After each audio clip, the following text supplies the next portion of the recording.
¿Cómo están? Un saludo a todos desde Bogotá, Colombia. Les habla Carlos Alberto Barrios. A continuación vamos a seguir con los capítulos que venimos desarrollando sobre la consagración total a Jesús por María. Para las personas que no han escuchado los capítulos anteriores, pueden escuchar y ver la introducción y los capítulos anteriores a través de nuestro canal de YouTube Espiritualidad Católica. Lo buscan por Google o por cualquier buscador, escriben canal YouTube Espiritualidad Católica, van a encontrar allí un botón o el icono, es un ictus, un pez, abren allí y allí van a encontrar todo el material. Les recomiendo muchísimo estas experiencias que nos comparte Juan Fernando Barrios, se basan en la consagración como lo plantea en su libro, el libro de la comunidad Lazos de Amor Mariano. Esa es como la maqueta, sin embargo Juan Fernando le adiciona a cada uno de los capítulos todas sus vivencias personales, audios que ha escuchado durante todos estos 23 años de vida espiritual.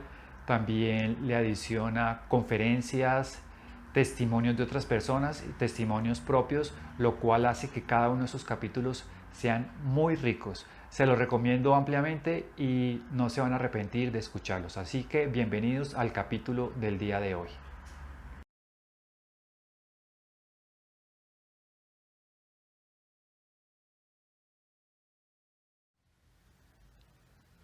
Como comenzamos esta consagración y como hoy la terminamos, la vamos a hacer en el nombre del Padre y del Hijo y del Espíritu Santo. Amén.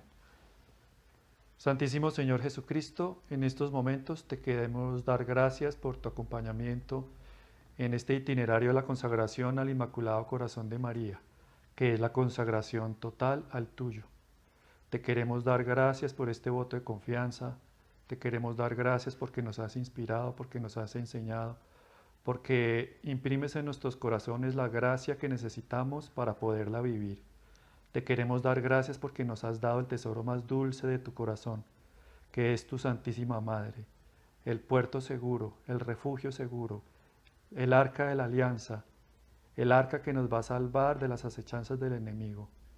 Gracias porque ella es madre, modelo y maestra, y en esta consagración nos lo ha demostrado no solamente con palabras, sino con hechos, porque hemos sentido su caricia en nuestro corazón, y con ese beso de ternura seca nuestras lágrimas y nuestras oraciones que aún en el silencio son escuchadas por ti.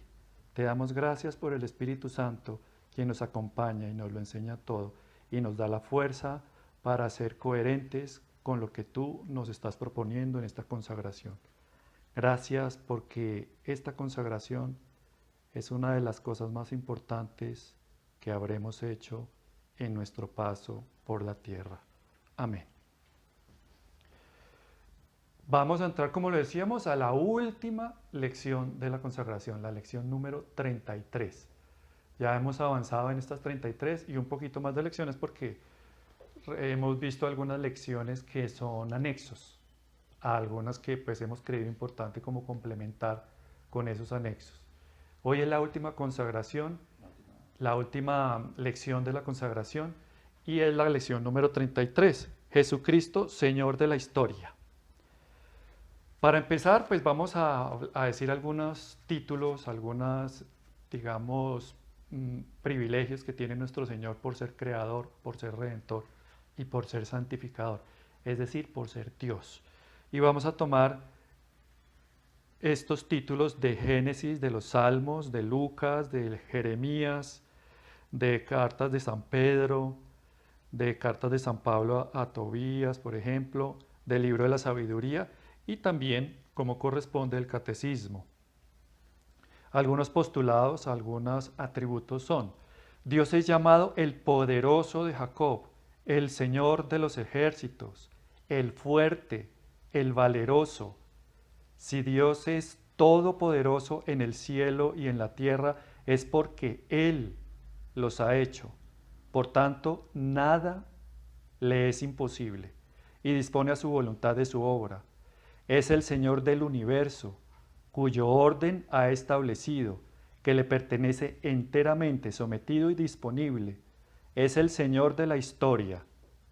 Gobierna los corazones y los acontecimientos según su voluntad. El actuar con inmenso poder siempre está en tu mano. ¿Quién podrá resistir la fuerza de tu brazo? Esto lo decimos a manera de introducción. Ya nos damos cuenta que a lo largo de las Sagradas Escrituras se le da relieve al poderío, al señorío de Dios. Que el hombre se lo quiera quitar es otra cosa, pero en su intento solamente va a hacer una cosa: pretender patear una espina. Ustedes no se han dado cuenta que uno va, por ejemplo, caminando, digamos, en el campo con sandalias y hay una espina y se la entierra.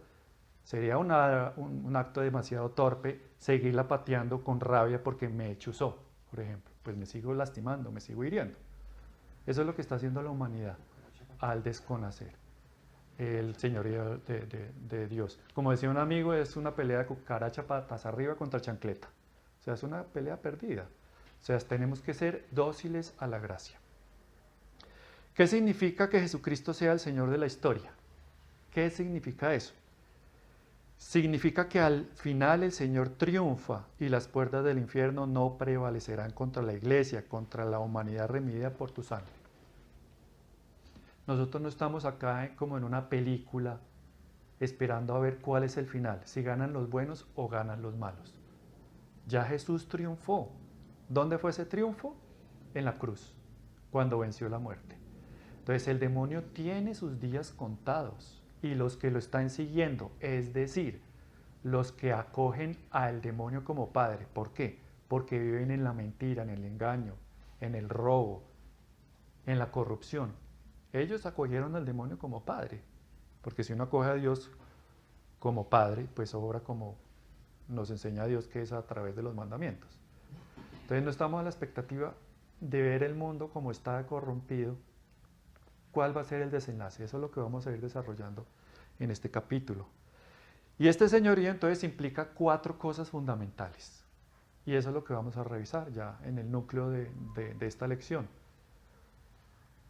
El primer punto en el cual se implican estas cosas que nos hacen ver que Jesús es el Señor es que Él siempre tiene el control. Siempre. No a veces, no de vez en cuando, no cuando interviene, aún en sus silencios, en su mutismo, en su no poder ver su poder vivo, da valga la redundancia, en su quietud, en el sosegamiento que Él a veces tiene. Cuando pensamos que nos dejó solos, aún así Él está actuando. ¿Cómo? Es un misterio, es una forma misteriosa. Entonces está cerca de nosotros cada vez. Y esta certeza se funda en la virtud de la esperanza. Recordemos que hay 3 virtudes teologales: la fe, la esperanza y la caridad. Para ver el señorío de Dios y ver cómo actúa y cómo es el Señor de la historia, tenemos que fundamentarnos especialmente en la esperanza. ¿Y qué es la esperanza? La esperanza está fundada en saber que esta prueba va a pasar. ¿Cuándo? No sé. Ahí viene el capítulo de la fe. ¿Cómo? No sé. Ahí viene el capítulo de la fe. Pero esta prueba pasará en virtud de si tuve o no tuve esperanza. Porque nadie sale de una prueba igual como entró. Se sale rejuvenecido, fortalecido, santificado. O se sale disminuido, pateando todo lo que se mueve, escupiendo al cielo, inclusive maldiciendo. Nadie sale de una prueba igual a como entró. ¿Recuerdan que en el Apocalipsis dice que prefiero que seas frío o caliente? Ahora bien, puesto que eres tibio y no frío o caliente, estoy para vomitarte de mi boca. ¿Qué quiere decir eso? Que Dios quiere que radicalicemos nuestras actitudes, o la fe o la blasfemia. Entonces ahí se fundamenta la esperanza. Y la esperanza está en esperar, precisamente como su nombre lo dice, literalmente hablando. ¿A quién? A Dios. ¿A qué? A que venga por mí. A que esta prueba pase. Porque las pruebas Dios las permite. Las permite, no es que las mande. Muchas veces decimos, Dios me mandó esta prueba. No, Dios permite la prueba porque quiere podar un árbol para que ese árbol dé fruto. Ustedes han visto cuando un árbol lo podan y le van dando una figura. Si se poda arriba, toma fuerza en las ramas de abajo, y se poda abajo, empieza el crecimiento, se llena la copa. Ese es el sentido de podar el árbol, estimular la savia para que dé nuevas hojas, nuevas esas hojas. Entonces son verdes, hermosas y le dan un follaje especial. Eso es lo que hace Dios con nosotros. Entonces se fundamenta en la esperanza. Todos somos diamantes en bruto y Dios lo que está haciendo es puliendo ese diamante. Y pulir duele. O como cuando se hace una joya, se pone el metal precioso en el crisol y a fuego se derrite. Eso duele. O por ejemplo, ustedes han visto cómo los cañaduzales lloran en el trapiche cuando lo están moliendo. Cuando están moliendo la caña hace un sonido especial. Entonces se dice que está llorando la caña en el trapiche. Ay, pero ¿qué queda? Un bagazo. Un bagazo. Inclusive ese bagazo sirve para alimentar el fuego que está exprimiendo el néctar de la caña. Eso es lo que está haciendo con nosotros, sacando lo mejor de nosotros mismos. ¿Qué es lo mejor de nosotros mismos? Dios. Él mismo. Nada se ha salido de sus manos entonces, nada. Nosotros vemos los periódicos y pensamos que el mundo está sufriendo esquizofrenia. Y es cierto, el mundo padece esquizofrenia. Y pensamos que el final va a ser terrible. Y ya la Virgen nos lo anunció en Fátima, en 1917. Al final, mi inmaculado corazón triunfará. Al final, o sea, ya sabemos el final de la película. Y el triunfo del corazón inmaculado de María es el triunfo del Sagrado Corazón de Jesús. No es que Dios quiera todo lo que sucede, sino que misteriosamente conduce toda la historia de tal modo que nunca nada está fuera de su control. Nunca, es una forma misteriosa. O sea, no lo podemos entender. Misterio es misterio. Si lo entendemos, deja de serlo. Él va conduciendo todo. Inclusive permite el mal, permite el pecado. Por ejemplo, si una persona está tratando de seguir a Dios, tratando de vivir en la gracia de Dios y cae, Dios permite eso. San Agustín lo dice en forma elocuente, hermosa, como todo lo que él escribe. Oh feliz culpa que mereció tan gran Redentor. Mire que al pecado él lo llama la feliz culpa, porque si no hubiera habido pecado en el mundo, no hubiéramos tenido a Jesucristo como Redentor. No se hubiera encarnado. Entonces, Dios escribe recto en renglones torcidos. Entonces, como lo decía, si una persona está tratando de vivir en la gracia y cae en pecado, Dios permite eso para que la persona se dé cuenta que tiene necesidad de Dios. Porque si no se va llenando de soberbia y se cree Dios, ¿quién como yo? Que fue lo que dijo el demonio, ¿no? ¿Le suena familiar? Entonces se va llenando de tanto orgullo que se vuelve como un ángel, pero un ángel caído. El ego se sube. Entonces, cuando a uno lo están alabando por todas partes, ahí sí que se tiene que preocupar. Pero en la casa por lo general, o en los ambientes cuando uno más lo conoce, como por ejemplo en el ambiente de trabajo, que le ven a uno lo divino y lo humano, pero por lo general lo que más hace ruido es lo humano, porque el bien no hace ruido y el ruido, el bien no hace ruido y el ruido no hace bien, como dice la frase. O esa frase que dice, hace más ruido un árbol que cae que todo un bosque que crece, pero que tiene más fuerza, todo un bosque. Eso ya lo hemos revisado. Entonces, ¿qué hace más ruido? Los defectos. ¿Y qué es lo que más me estriegan en mi rostro? Pues mis defectos.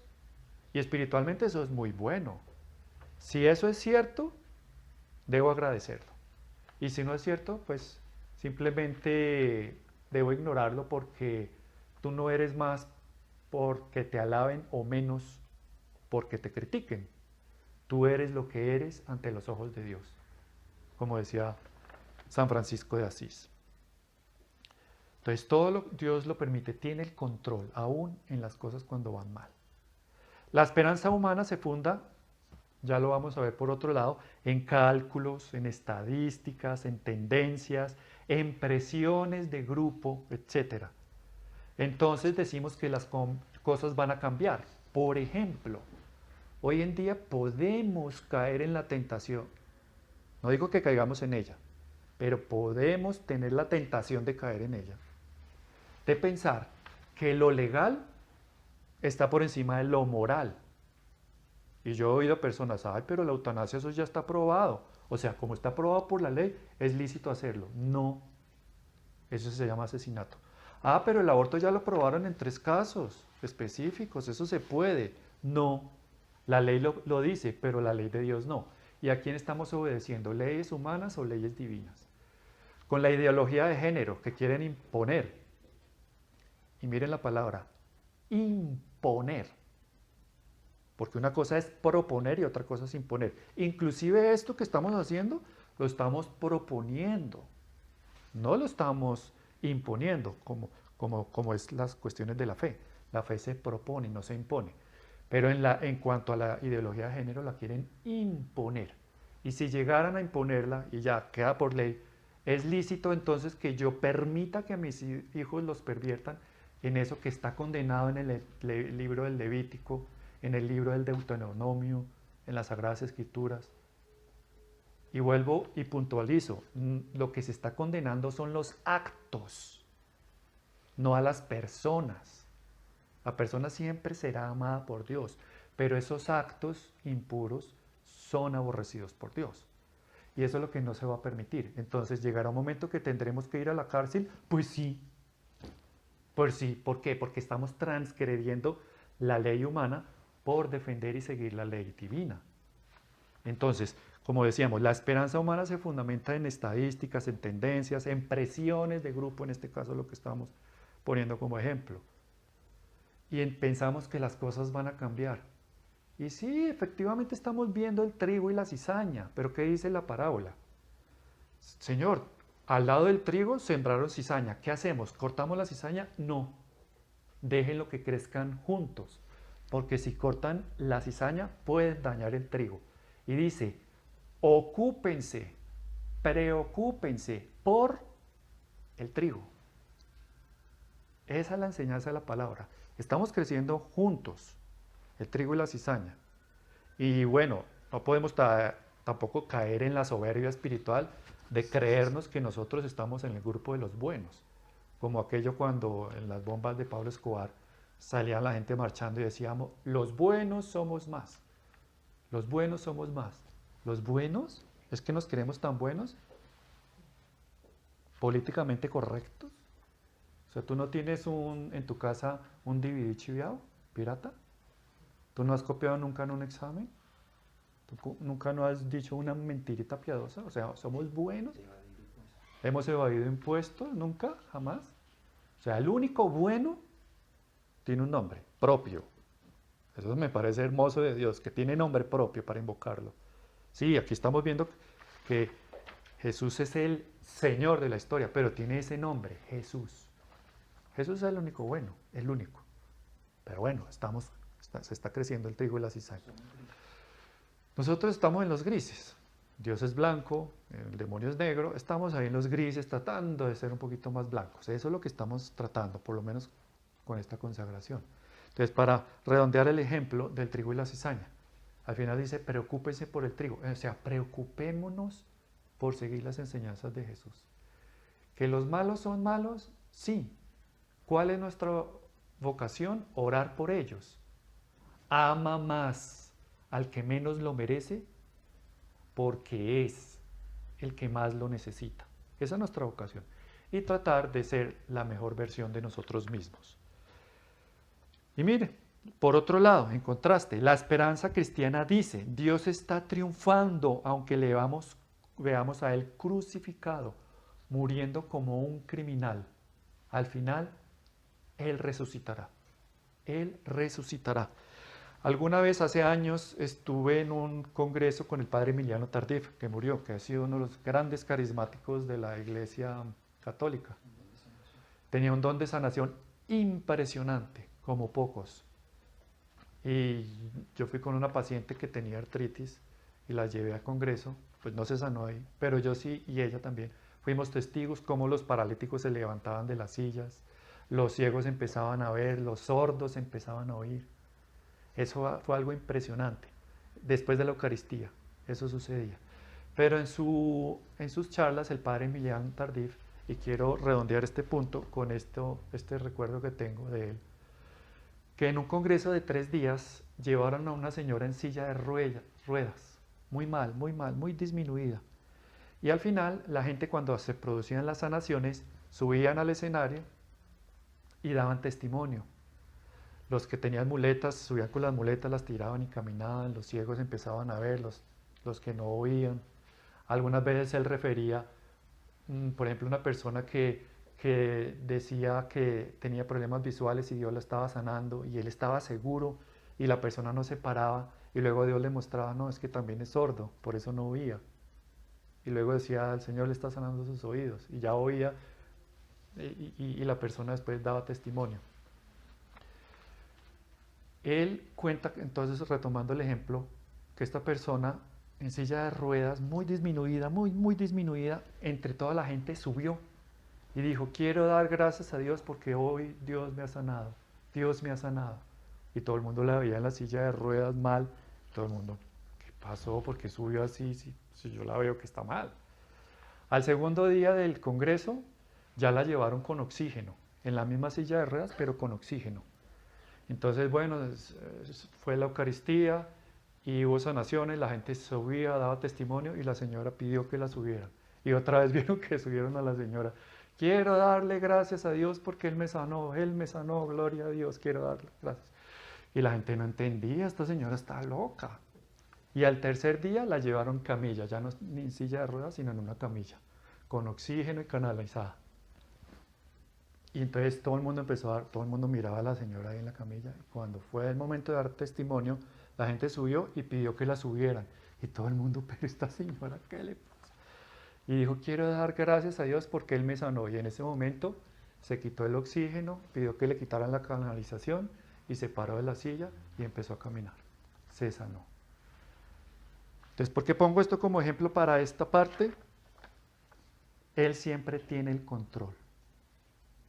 A la señora sabía y había recibido en su corazón esa palabra que ella iba a sanar y confió. Confió.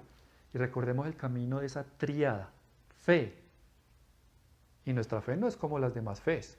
Nosotros ya no estamos en la fe solamente en la existencia de Dios. Nuestra fe se fundamenta en que Dios me ama. Me ama. A pesar de todo, de mi historia personal en este momento, a pesar de mi cáncer, a pesar de mi ruptura sentimental, a pesar de la muerte de mi hijo, Dios me ama, me ama.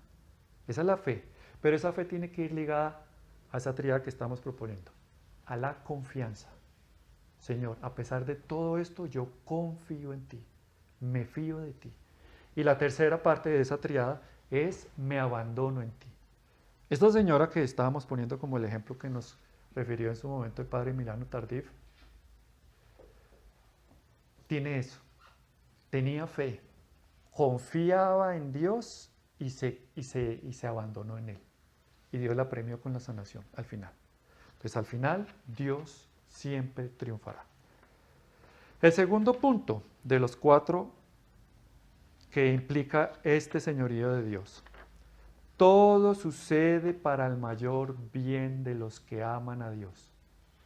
Eso lo dijo San Pablo en Romanos 8:28. Todo, y todo es eso, todo. No algunas cosas suceden para el mayor bien de los que aman a Dios. O las cosas suceden para el mayor bien de los que aman a Dios cuando las cosas suceden bien. Me está yendo muy bien económicamente, espiritualmente, afectivamente, es porque Dios me ama mucho. Todo es todo, aun cuando estoy en enfermedad, y una enfermedad catastrófica inclusive. Por muy malas que nos parezcan entonces las cosas, estamos seguros que esto sucede para nuestro bien. Y ahí sí viene ese capítulo de la confianza que estábamos diciendo. Entonces la condición es amar a Dios y procurar vivir en gracia de Dios. Esa es la condición. No hay otra. Tú vives en el pecado, en el libertinaje, no frecuentas los sacramentos, nunca te acuerdas de Dios, de vez en cuando, solamente cuando tienes problemas, pero por lo regular siempre estás retando la autoridad, transgrediendo las leyes de Dios, ofendiéndolo, y te está yendo mal, pues ese es el libre albedrío. Pero si tú sigues a Dios, lo amas, procuras los sacramentos, y entre más oras, más te va mal, aparentemente, más tienes dificultades, simplemente es porque Dios le da las luchas más terribles a los que Dios más ama. O como decía Santa Teresa de Ávila, la del siglo XVI, la española, cuando se le aparece el niño Jesús y ella, pues el burro en un puentecito la botó y quedó toda en un charco embarrada, y lo mira y le dice, ¿por qué me tratas así, muchachito? Y el niño Jesús, toteado de la risa, le dice, porque así trato a los que más amo. Y ella le responde, de razón tienes tan poquitos amigos. Así es la pedagogía de Dios, es un misterio, porque simplemente nos quiere asociar a su pasión también, a través de estos acontecimientos.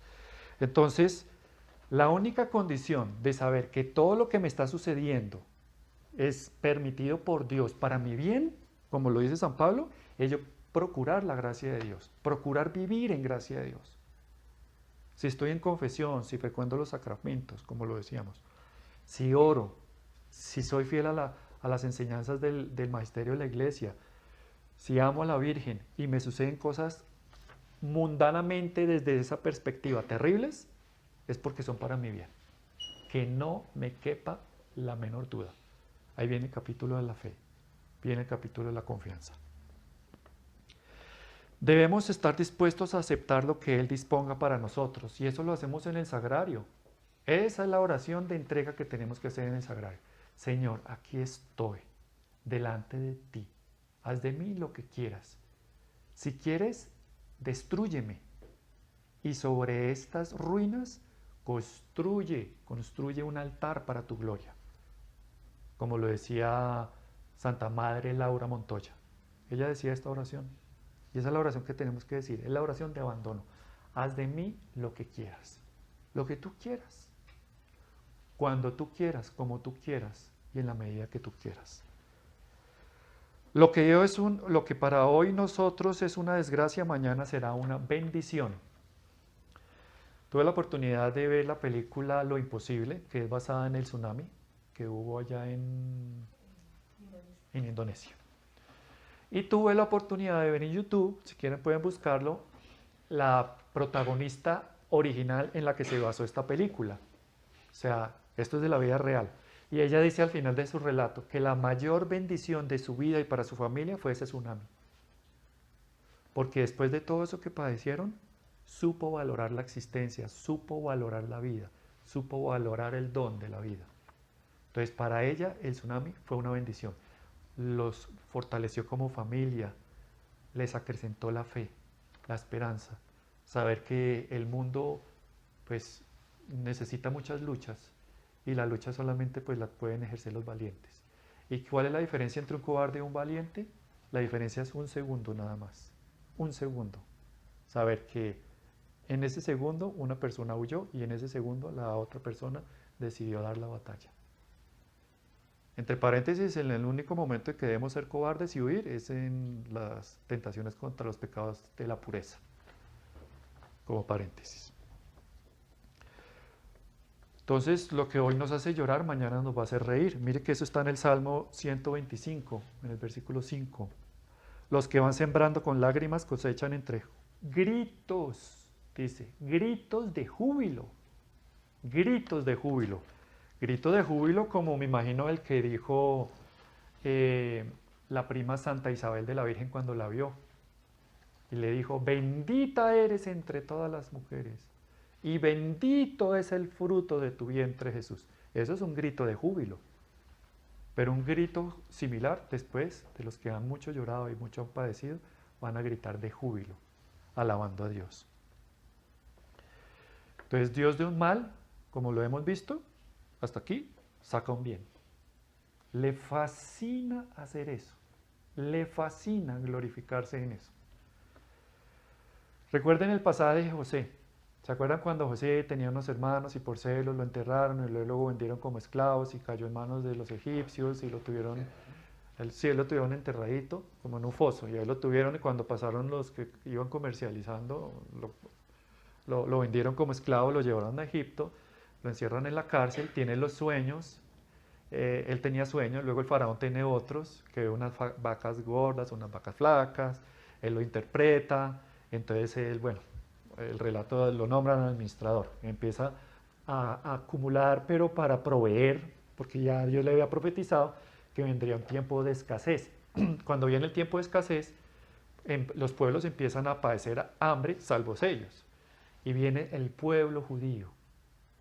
No lo reconocen, luego él se presenta como el hermano, los perdona. Y Dios, ¿por qué permitió todo ese mal? Para poderle dar la subsistencia a su pueblo. Padeció mucho, pero luego le dieron un cargo de dignidad.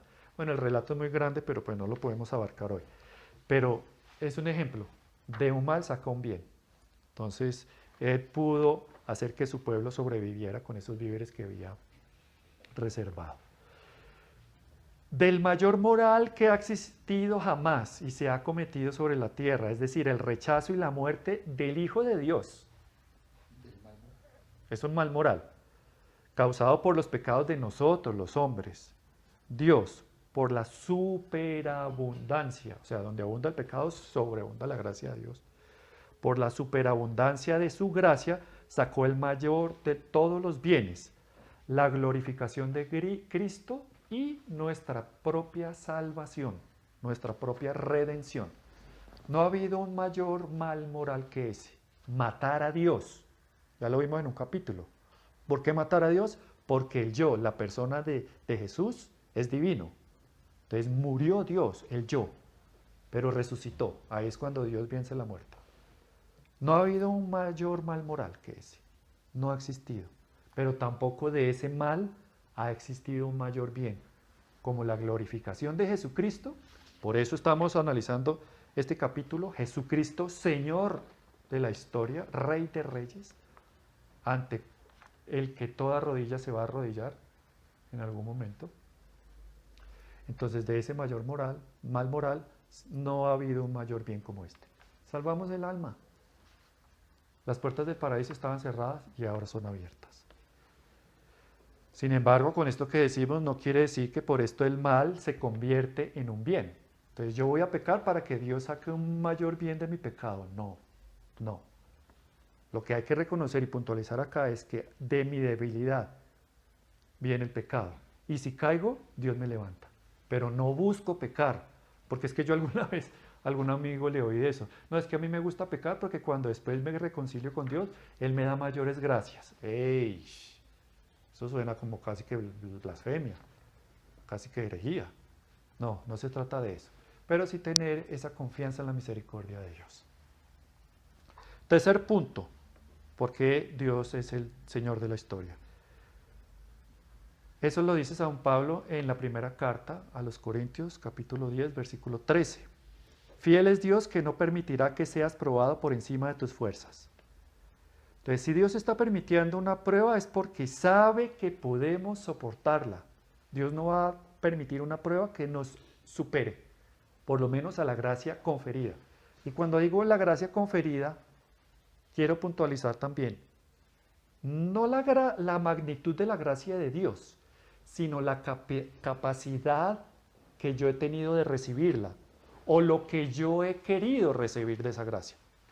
Porque ya lo hemos dicho, Dios no da muestras gratis, Dios se da todo por entero. Cuando Dios me da la gracia, me la da toda.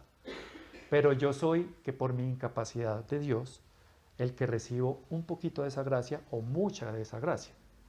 Pero Dios sabe qué gracia he recibido. Y cuando me va dando esas pruebas, Él sabe que la prueba es igual o inferior a la gracia que Él ya me ha dado, no superior. Entonces sí puedo vencer la tentación del pecado, sí lo puedo hacer. Si caigo en la tentación es porque me he descuidado de la presencia de Dios. Entonces, como dice San Pablo también, antes bien, junto con la prueba os proporcionará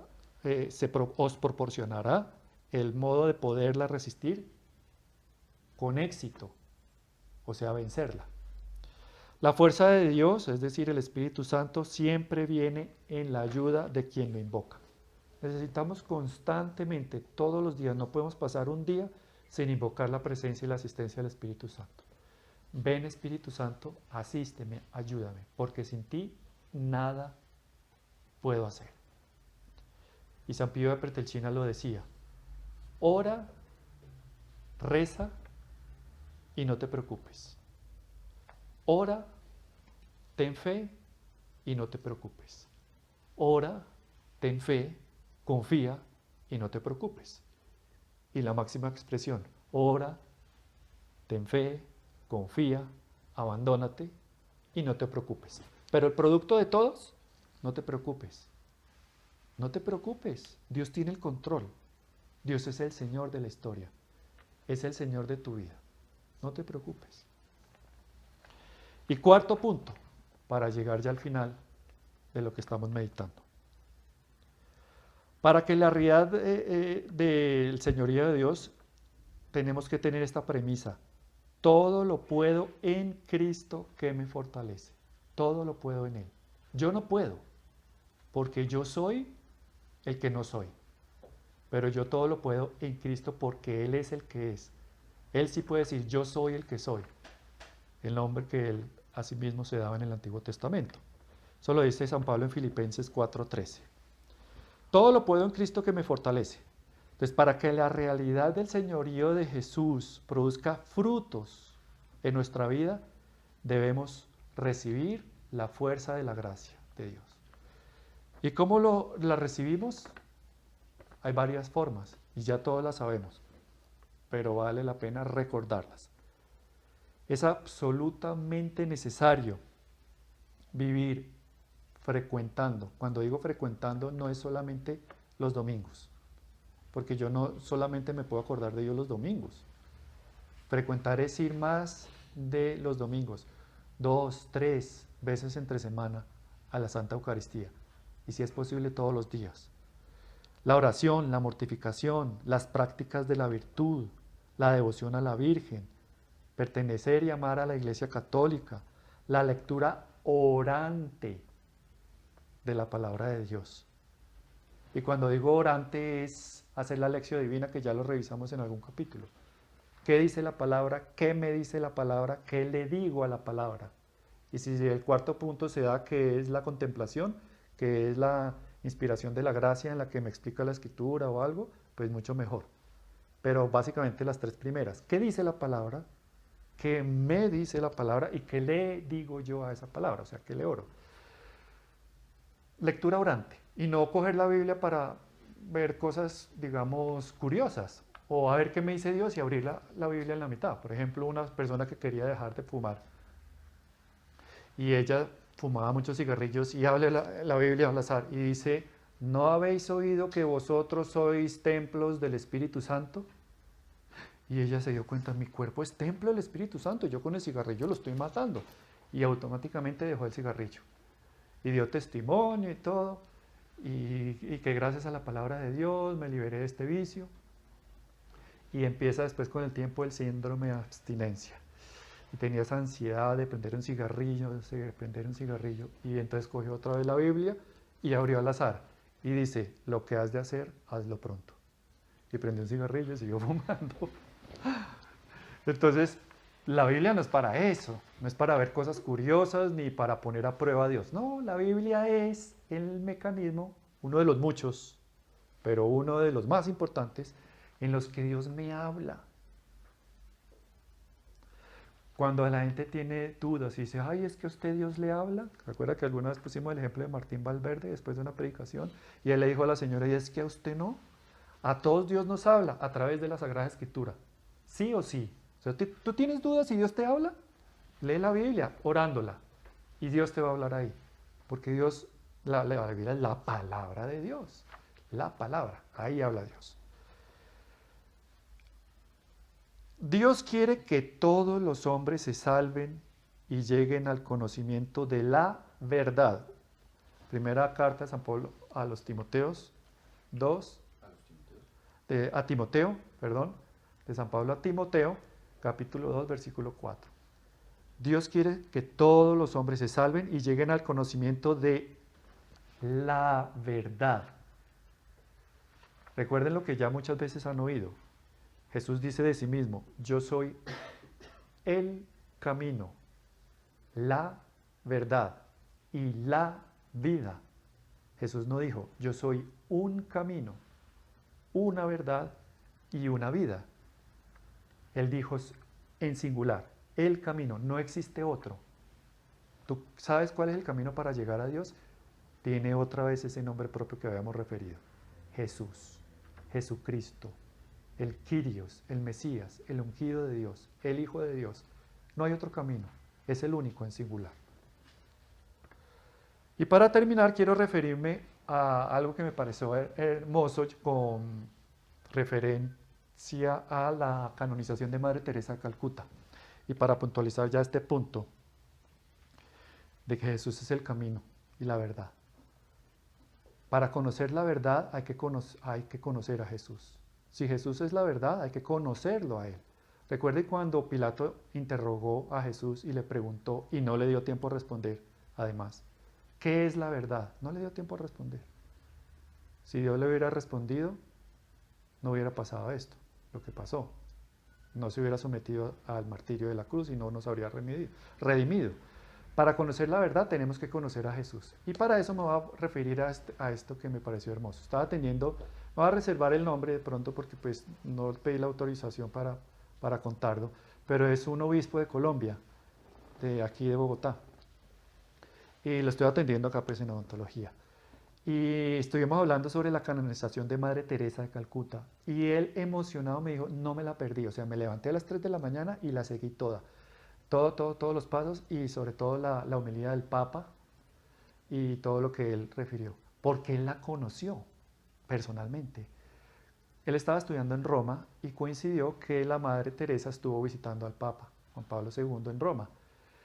Y él le pidió una cita donde se estaba hospedando la hermana y se la concedió. Y él fue y estuvieron en una salita, lo recibió, pues menudita, arrugadita como ella era.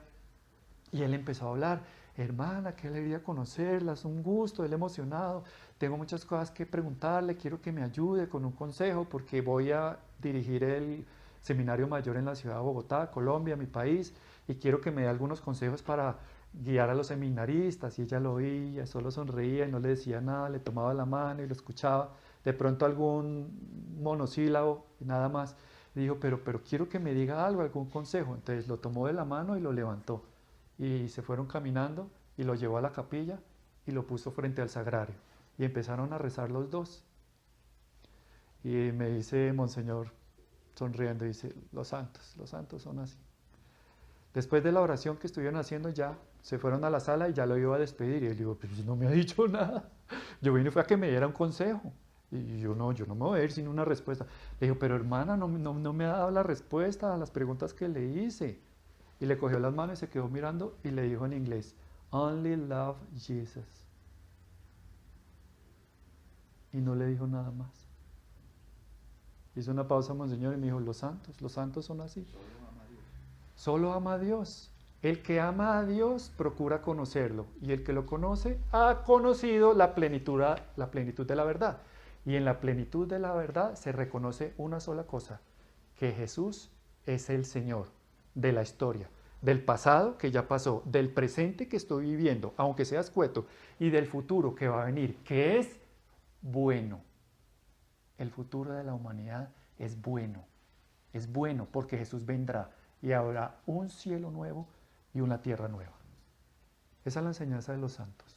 Pocas palabras, pero con ellas lo dicen todo. Así llegamos entonces al final de este capítulo y al final de los capítulos de nuestra preparación para la consagración total a Jesús por María. Quiero darles las gracias a todos por la paciencia.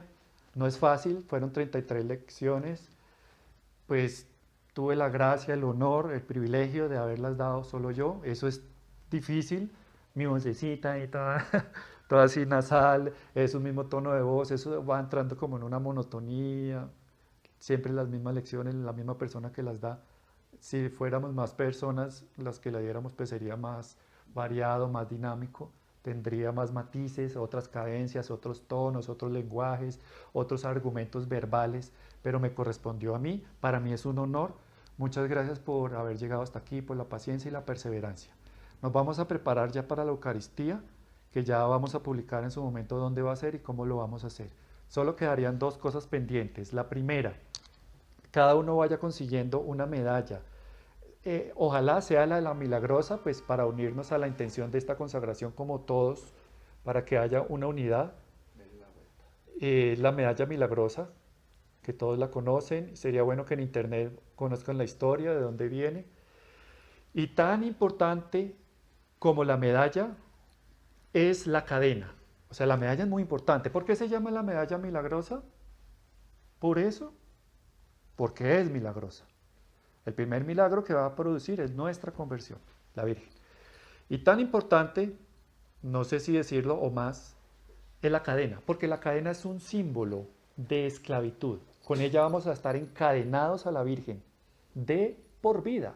Y cuando digo de por vida es traspasando la barrera de esta vida inmanente, de esta vida temporal.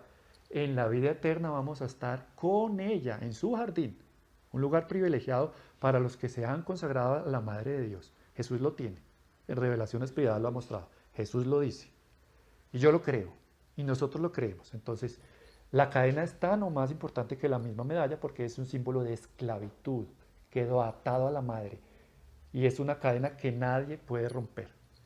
El padre Fortea, que Carlos Alberto publicó en el chat, dice algo hermoso. Entender la consagración a la Virgen, él la entendió a través de entender lo malo. O sea, la gente es que se han consagrado a Satanás.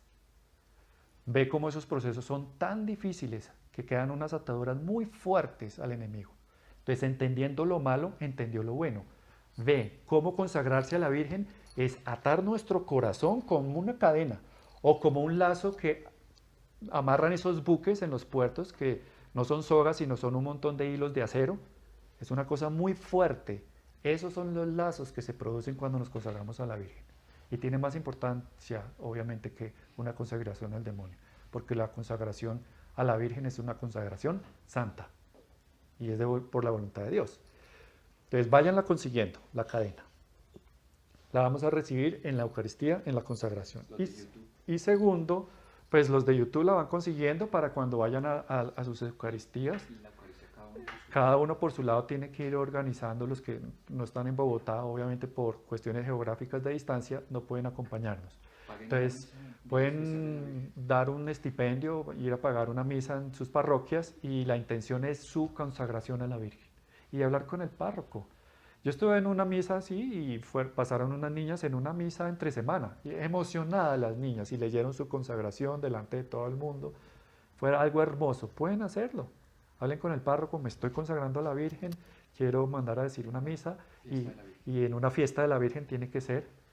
Eso sí, en el calendario busquen una fecha mariana, una festividad de la Virgen y hacen su consagración.